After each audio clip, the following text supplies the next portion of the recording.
अब हम लोग बात करते हैं HTML एलिमेंट्स की और HTML एट्रीब्यूट्स की।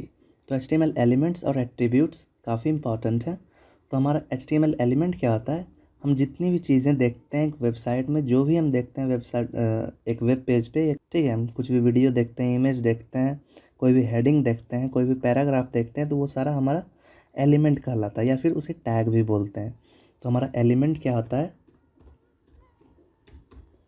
एलिमेंट हमारे पास कुछ भी हो सकता है। वो इमेज हो सकता है, वो वीडियो हो सकता है, वो हेडिंग हो सकता है, ठीक है, वो पैराग्राफ भी हो सकता है, वो लिंक हो सकता है, एंड काफ़ी सारे जो हैं वो एलिमेंट्स कहलाते हैं। जो भी हम लोग वेब पेज पे देखते हैं वो कुछ ना कुछ, कोई ना कोई एलिमेंट होता है, ठीक है। नेक्स्ट हमारे पास होता है एट्रीब्यूट। तो एट्रीब्यूट क्या होता है, हम कोई भी एलिमेंट को जब डिक्लेयर करते हैं, कोई भी एलिमेंट देते हैं, उसके बारे में वो एडिशनल इन्फॉर्मेशन को देता है, ठीक है। एट्रीब्यूट क्या होता है हमारे पास, गिव्स एडिशनल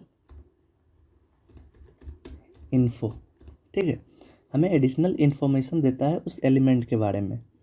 तो उसका लिखने का वे क्या होता है, जैसे हमने एनाटॉमी ऑफ एलिमेंट्स पढ़ा था कि हमें एक ओपनिंग टैग होता है, एक क्लोजिंग टैग होता है, उसके बीच में कंटेंट होता है। तो एट्रीब्यूट्स हमारा एट्रीब्यूट्स को लिखने का, डिक्लेयर करने का कुछ रूल है, ठीक है। उसमें से फर्स्ट रूल है कि हम लोग एट्रीब्यूट्स को हमेशा स्टार्टिंग टैग के अंदर ही लिखते हैं, ठीक है। मान लो मेरे पास एक एग्जांपल है, मेरे पास यहाँ पे कोई भी टैग नेम है, मैं यहाँ पे टैग नेम यूज़ कर रहा हूँ। ये टैग नेम कुछ भी हो सकता है, हेडिंग, पैराग्राफ, वीडियो, इमेज, कुछ भी हो सकता है, ठीक है। तो हमारा एट्रीब्यूट्स क्या होगा, फर्स्ट रूल उसका लिखने का है कि वो हमेशा ये स्टार्टिंग टैग के अंदर ही होगा। ये हमारा स्टार्टिंग टैग है, इसके अंदर ही हमारा एट्रीब्यूट होता है। और उसके लिखने का रूल क्या है, मैं उसे एट्रीब्यूट्स को इस तरह से लिखते हैं, एट्रीब्यूट 1 इक्वल्स, डबल कोट्स देते हैं और उसके बाद वैल्यू लिखते हैं, वैल्यू 1, ठीक है। एट्रीब्यूट 1 और उसका हमने कुछ वैल्यू दिया। अब मान लो मुझे दूसरा एट्रीब्यूट चाहिए, तो मैं इसी में डबल कोट्स के बाद एक स्पेस दूंगा, फिर एट्रीब्यूट 2 दूंगा इक्वल्स टू, फिर डबल कोट्स और उसमें वैल्यू 2। तो ऐसे ही करके हम काफ़ी सारे एट्रीब्यूट्स को दे सकते हैं, ठीक है। स्पेस के मदद से, स्पेस दे के हम एट्रीब्यूट 1 2 3 4 काफ़ी सारे एट्रीब्यूट्स दे सकते हैं। तो एट्रीब्यूट्स हमारा होता है लेंथ, ठीक है, सॉरी विथ, हाइट हम देते हैं। मान लो इमेज में हम लोग विथ हाइट देते हैं, वो एट्रीब्यूट है। हम लोग इनलाइन स्टाइलिंग करते हैं, वो भी हमारा एट्रीब्यूट है। तो वो हमारा किसी भी एलिमेंट को, किसी भी टैग को एडिशनल इन्फॉर्मेशन वो प्रोवाइड करता है।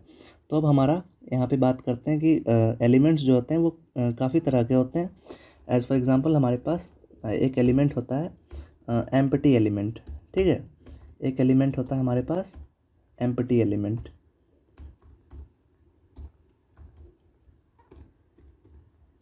एम्प्टी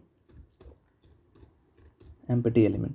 तो एम्प्टी एलिमेंट हमारे पास क्या होता है कि जिसमें कोई भी कंटेंट नहीं होता है, ठीक है, उसमें कोई भी कंटेंट नहीं होता। डैट मीन्स कि उसमें एंडिंग टैग भी नहीं होता, क्लोजिंग टैग नहीं होता, उसमें सिर्फ एक ही टैग होता है। उसके एग्जांपल कौन कौन से, जैसे इनपुट टैग, इमेज टैग, ये सारे जो हैं उसमें सिर्फ और सिर्फ स्टार्टिंग टैग ही होती, ठीक है। सेल्फ क्लोजिंग टैग होता है उसमें। जैसे कि हम लोग इनपुट को इस तरह से हम लोग शो करते हैं, इनपुट, ठीक है, इसमें कोई भी क्लोजिंग टैग नहीं होता।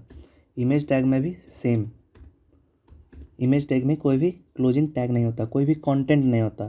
तो एम्प्टी एलिमेंट क्या होता है कि element which have no any content, ठीक है, ऐसे एलिमेंट जिसके कोई कंटेंट नहीं है। दूसरा हमारे पास एक एलिमेंट होता है नेस्टिंग एलिमेंट, नेस्टिंग एलिमेंट, ठीक है। नेस्टिंग एलिमेंट क्या होता है कि an element inside another element, ठीक है।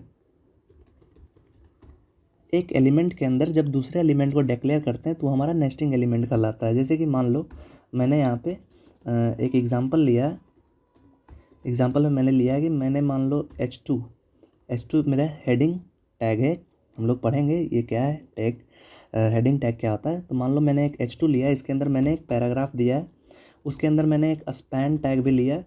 तो आप यहाँ पे देख सकते हो कि एक टैग के अंदर काफ़ी सारे टैग हैं। H2 के अंदर P टैग है, P टैग के अंदर ये स्पैन टैग है। तो हमारा एक टैग के अंदर काफ़ी सारे टैग हैं और हम लोग टैग और एलिमेंट सेम ही होते हैं, ठीक है। तो हम यहाँ पे बोल सकते हैं कि एक एलिमेंट के अंदर दूसरा एलिमेंट है, तो ये हमारा नेस्टिंग एलिमेंट कहलाता है, ठीक है। That's it.